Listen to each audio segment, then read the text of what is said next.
এই নকশাটি ভালো করে খেয়াল করুন। এই নকশাটি ভালো করে খেয়াল করুন। যদি সম্ভব হয় তাহলে স্ক্রিনশট দিয়ে রাখুন। আমি আপনাদেরকে বলতেছি কী জন্য স্ক্রিনশট দিয়ে রাখবেন, ভালো করে খেয়াল করবেন।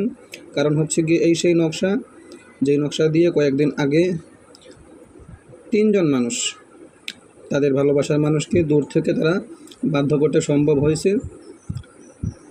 একজন হচ্ছে গিয়ে তার স্বামীকে বাধ্য করছে, একজন হচ্ছে গিয়ে তার বয়ফ্রেন্ডকে বাধ্য করছে, আর একজন হচ্ছে গিয়ে তার স্ত্রীকে বাধ্য করছে এই নকশা দিয়ে।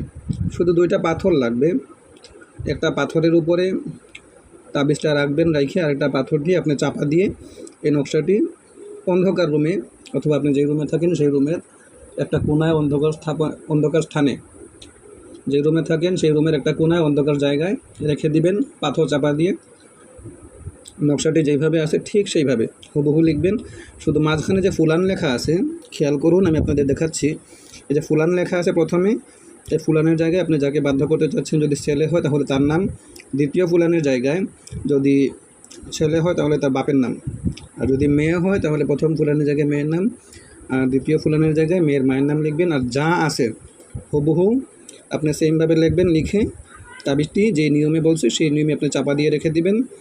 আর অবশ্যই আপনাকে 5 ওয়াক্ত নামাজ পড়তে হবে। আশা রাখি কয়েকদিনের মধ্যে আপনার কাঙ্ক্ষিত ব্যক্তি আপনার ভালোবাসায় পাগল হয়ে যাবে, দূর থেকে আপনার বাধ্য হয়ে যাবে। এই ছিল আজকের ভিডিও। এরকম যদি সহজ আমলের ভিডিও এবং তদবিরের ভিডিও পেতে চান তাহলে এখনই আমার চ্যানেলটি সাবস্ক্রাইব করে পাশে থাকা বেল আইকনটি বাজিয়ে অন করে রাখুন। ধন্যবাদ।